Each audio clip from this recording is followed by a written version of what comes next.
या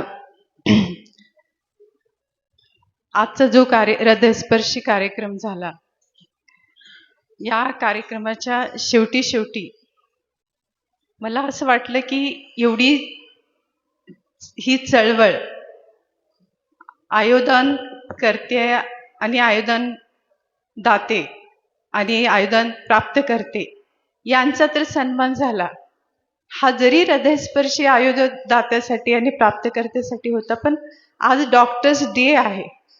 हा सन्मान त्यांनी ठेवला, पण त्यांचा सन्मान पण आपल्या 2 शब्द सुमनाने व्हायला पाहिजे.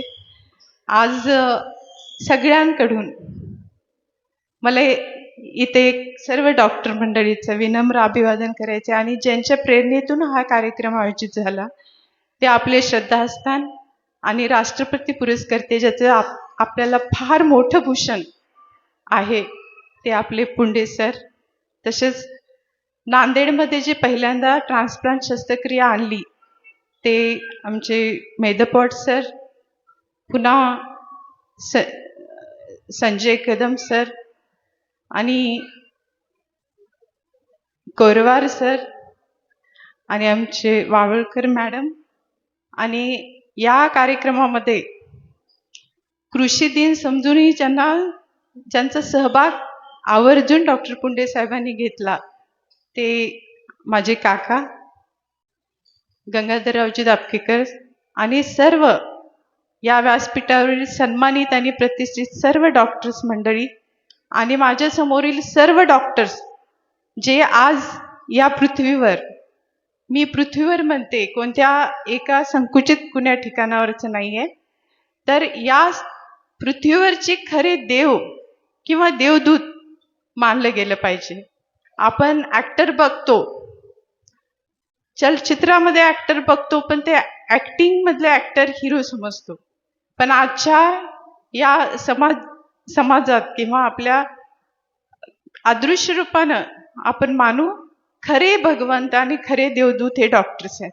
त्यांचा पेशा आहे.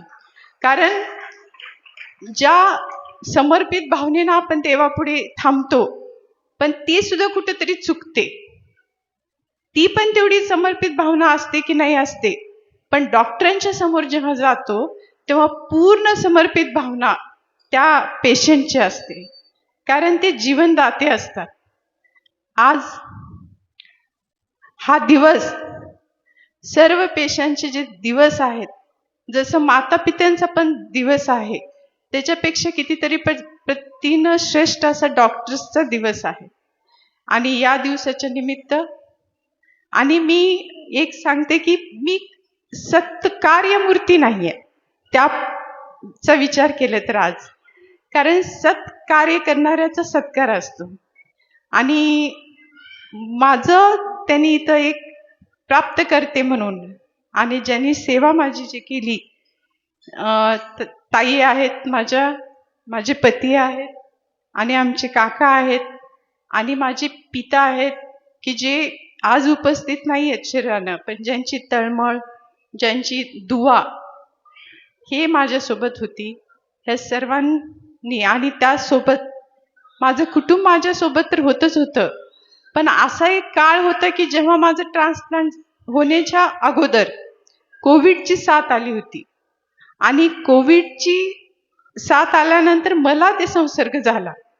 तेव्हा सगळे घाबरलेले होते, इतके घाबरले होते, पण पेशंट घाबरला नव्हता, कारण सगळ्यांना धीर देत होता. पण मला धीर देणारे माझे श्रद्धास्थान डॉक्टर पुंडे साहेबांनी मला एक दोन शब्द असं सांगितले की दवा से ज्यादा दुआ काम करती है.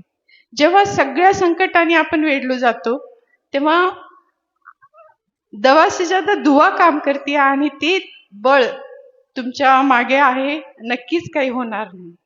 दुआ आणि त्या पद्धतीनं आपले कार्य किती आहे याचा मोजमाप मला माहित नव्हता, पण सर आपल्या शब्दांनी तो इतका मोठा एक आधार आणि इतकं मोठं एक प्रेरणा मिळाली की त्यातून या संकटातून आम्ही बाहेर पडलो. आणि यासोबतच एक वाटते की खरंच गरज असते की अवयवदान करणं हे खूप मोठी गरज आहे, कारण आयोदात इतके काही पेशंट आहेत जे मैदपोड सरांनी आता सांगितलं की त्या पेशंटला खरोखर गरज आहे. ते किती दिवस ते त्या यातना सहन करत तिथे ऍडमिट म्हणून ते असतात किंवा त्यांची ट्रीटमेंट चालूच राहते. त्याच्यापासून पूर्ण मुक्त होण्यासाठी आणि त्यांना एक नवीन जीवन चांगलं जगण्यासाठी खरोखरच अवयवाची गरज असते. सर, आपण सगळे डॉक्टर्स मंडळींनी आणि सर्वांनी मिळून हे आपल्या तालुक्यामध्ये जे नवीन चळवळ उभी केली, जे की आतापर्यंत सरांच्या प्रेरणेने अनेक चळवळी उभ्या झाल्या, जे की लोककल्याणार्थ आहेत, लोकांच्या ज्ञानात भर पडावी आणि खूप चांगलं समाजाला वळण द्यायचं काम आपल्याकडं मुखेडमध्ये किंवा मुखेड तालुक्यामध्ये हे डॉक्टर्स मंडळी जास्त करत आहेत, जे की पुंडे साहेबासारखं व्यक्तिमत्व आपल्या मुखेड तालुक्याला मिळालं म्हणून हे एक खरंच वाखाणण्याजोगी वाटते मला गोष्ट. कारण अनेक ठिकाणी आपण बघतो की मनाला समृद्ध करणं, मनाला एक सकारात्मक दिशा देणं आणि एक चांगलं प्रेरणा मिळून लोकांना एक लोककल्याणार्थ काम करण्याचं जे लागतं ते सर्व या म्हणतात ना की जे ब्रह्मांडी ते पिंडी ते सर्व आपलं एक मात्र स्थान पुंडे साहेब इथं आहेत. हे खूप काही चांगलं उभं राहिलं आणि हे जे ऐकलं आणि काही लोक मला वाटते की प्रेरणेतून इतरांना प्रेरणा मिळावी म्हणून समाजसेवक असतील किंवा अनेक ठिकाणी काम करणारे अनेक पेशातले व्यक्ती असतील, त्यांना सुद्धा प्रेरणा द्यायसाठी उदाहरण म्हणून आमचे पुंडे साहेब ठरलेले आहेत. एवढं मला एकच म्हणायचंय की आज खरोखर ह्या देवदूतांचा आज दिवस आहे. त्यानिमित्त मी सर्वांना अभिवादन करते आणि एक चूक झाली की जे मोठी डॉक्टर्स होती सर्वांचं बोलल्यानंतर मला वाटलं की आपण अवयव प्राप्त करते आहेत, आपण ऋणी आहेत, डॉक्टरांचे ऋणी आहेत आणि या इथून असंच जाणं हे योग्य वाटत नाही.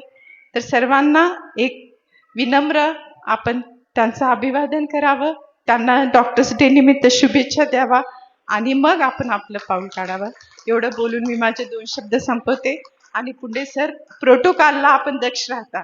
प्रोटोकॉल जरी चुकला असेल तरी माझं इंटेन्शन अगोदर प्राप्तकर्त्यामध्ये नाव आहे असं समजले होते, पण मॅडमनी सांगितले की ते सुरुवातीला द्यावं लागतं.